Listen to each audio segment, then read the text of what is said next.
बिस्मिल्लाहिर्रहमानिर्रहीम अस्सलाम वालेकुम। कीनियन मीडिया ने जो काम पाकिस्तान के अंदर नहीं हो सका, इन्होंने कर दिया है। कीनिया के मीडिया पर कंटिन्यूसली एक्सपर्ट्स बुलाए गए और उन्होंने ऐसे क्वेश्चन, ऐसे इंकशाफात कर दिए हैं कि आपके रोंगटे खड़े हो जाएंगे कि अरशद शरीफ को क्लियरली जानबूझकर सुपारी या टारगेट करके मारा गया है। अब आप जरा सुनते जाइए दिल थाम करके कीनियन मीडिया ने क्या इंकशाफात किए। सबसे पहले तो आप ये बात अच्छी तरह समझ लें कि कीनिया की जो पुलिस है वो पाकिस्तान की पुलिस से कम 1000 गुना करप्ट कातिल है, यानी बदतरीन दुनिया की जो पुलिस है वो कीनिया की है। वहां पर पुलिस के अंदर ऐसे एलिमेंट्स पाए जाते हैं, आप उनको पैसे दें 24 घंटे बाद तो बंदा आपको मिलेगा नहीं। अब जरा कहानी समझिए और इंकशाफात सुनते जाइएगा।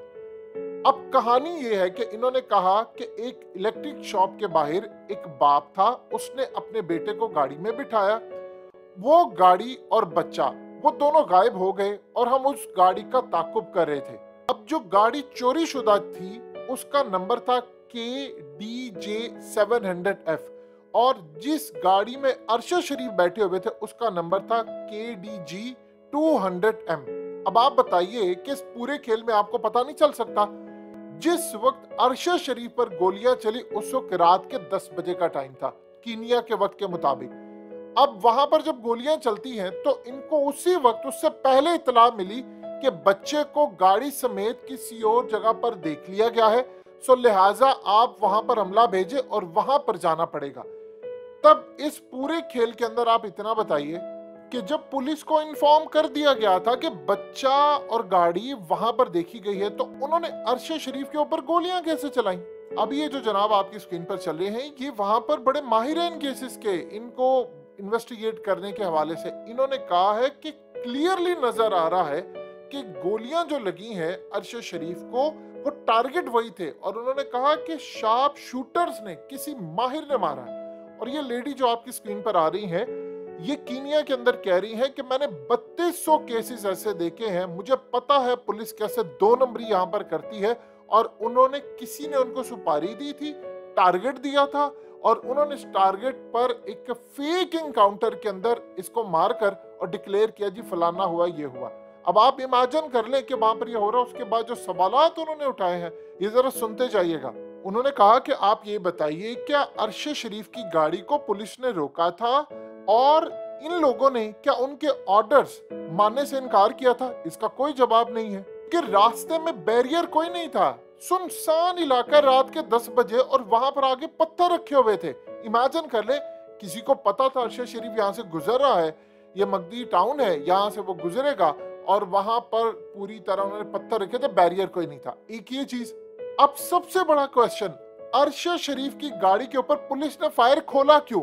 फायर आप तब करते हैं जब आप किसी गाड़ी को रोकें और उस गाड़ी के अंदर से आप पर जवाबी फायर हो या आपको पता चले कि उनके पास असला है, गन है, वो आप पर बरसात करने वाले हैं। कुछ नहीं था तो आपने गोलियां क्यों मारी? उन्होंने कहा कि पुलिस ने उनके टायर के ऊपर गोलियां क्यों नहीं मारी, यानी पूरी तरह ये काम कर सकते थे पहले, लेकिन उन्होंने ये काम नहीं किया। और सबसे बढ़कर पुलिस ने अरशद शरीफ को गोलियां क्यों मारी हैं और उस बंदे को, जो ड्राइवर था, उसको तो कुछ भी नहीं हुआ, उसको गोली क्यों नहीं मारी, उसके हाथ पर नहीं मारी ताकि वो ड्राइव ना कर सकता, या उसको मारते कि अगर वो नहीं रुका। उन्होंने अरशद शरीफ को क्यों गोलियां मारी? और अगर इस तरह की जो गाड़ी होती है वो कॉमन है इसी तरह की रोड के ऊपर चलते हुए, तो आपसे मिस्टेकन आइडेंटिटी कैसे हो गई? आपने कैसे पहचानने में गलती कर दी? सबसे अहम तरीन बात कि अरशद शरीफ की गाड़ी का नंबर और दूसरी गाड़ी का नंबर पुलिस ऐसे कंफ्यूज कैसे हो गई?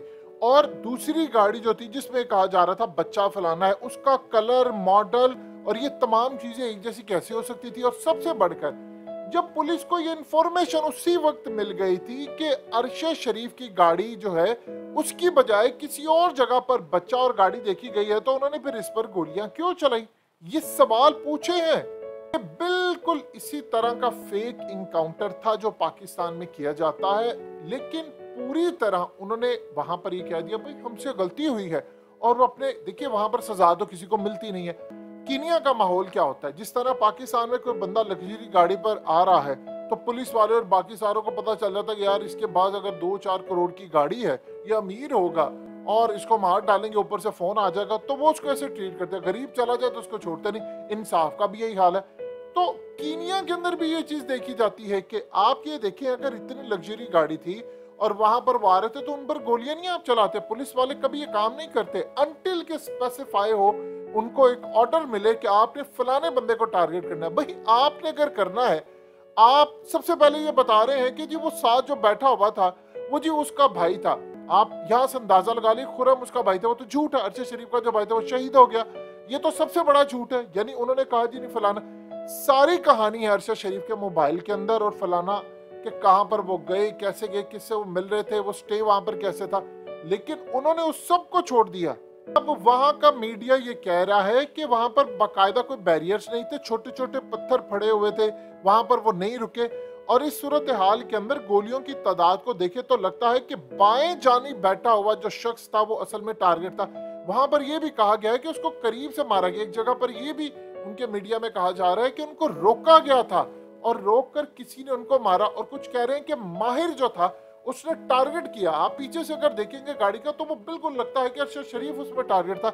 यानी एक पुलिस का काम ही नहीं है। और ये हकीकत टीवी या कोई आम नहीं कह रहा, ये कीनिया के मीडिया कह रहा है। वहां पर आप ये देखिए कि सिंपल सी चीज है कि जब आपने किसी गाड़ी को रोकना होता तो आप बताए बगैर गाड़ी वाले पर फायर नहीं करते, आप इंडिकेट भी करते हैं। कीनिया में कानून है कि पुलिस हथियारों का इस्तेमाल किस तरह करेगी, वहां पर लॉज है। वो अलग बात है कि लॉ पर अमल कोई नहीं करता।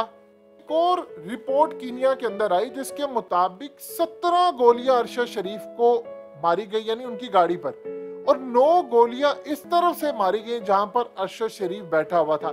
यानी साफ क्लियरली लग रहा था कि उसको गोलियां मारी जा रही थी। वो तड़प तरह उसको भून डाला इन्होंने। ये पूरे का पूरा जो खेल है वो साफ नजर आ रहा है। और कीनियन मीडिया ये कह रहा है कि इतनी बुरी सूरत हाल बन गई है कि यहाँ पर छोटे मोटे क्राइम होते थे, अब ये इंटरनेशनल सतह पर चला गया है और वो उसको छोड़ेंगे नहीं। आप बताइए कि कई इंटरनेशनल साफियों की तंजीमें, किसी अक़वाम मुत्तहिदा ने, किसी अमेरिका ने कहा कि आओ ज्वाइंट इन्वेस्टिगेशन करते हैं, हम यहाँ पर एजेंसियां भेजते। पाकिस्तान और कीनिया को निकाल कर आप दुनिया की कोई भी न्यूट्रल कंट्री को उठा ले, आप उन्हें की क्या तहकीक करें। मलेशिया को भेज दें, आप कनाडा को भेज दें, आप थाईलैंड को भेज दें, आप किसी भी मुल्क की बड़ी जो आपको इत्मीनाद है ये बड़े ममालिक या स्कॉटलैंड यार्ड को भेज दें और जाकर के वहां पर तहकीकात करें, अक़वाम मुत्तहिदा करें, साफियों के जो अलमबरदार बनते हैं उनको कहीं जाकर करें। लेकिन इस पर कोई आवाज नहीं उठा रहा, क्योंकि अरशद शरीफ के जो मामला थे उन पर कीनिया का मीडिया ये कह रहा था कि वो अगले हफ्ते बहुत बड़ा स्कैंडल ब्रेक करने जा रहे थे, जिससे अफ्रीका, पाकिस्तान और दुनिया भर के अंदर हलचल मचने वाली थी। और ये इतना बड़ा स्कैंडल था जिससे पता चलना था कि पैसे का लेन देन कहां पर है।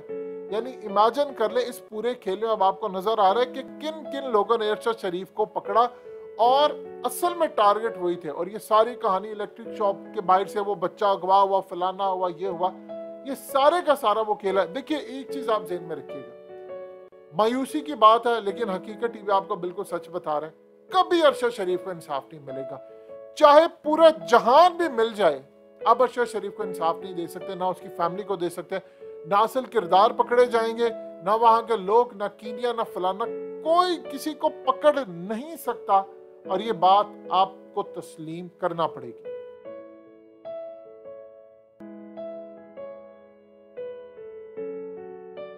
हकीकत टीवी को सब्सक्राइब करना मत भूलें, वीडियो को लाइक करें, शेयर करें और कमेंट सेक्शन में अपनी राय का इजहार जरूर करें।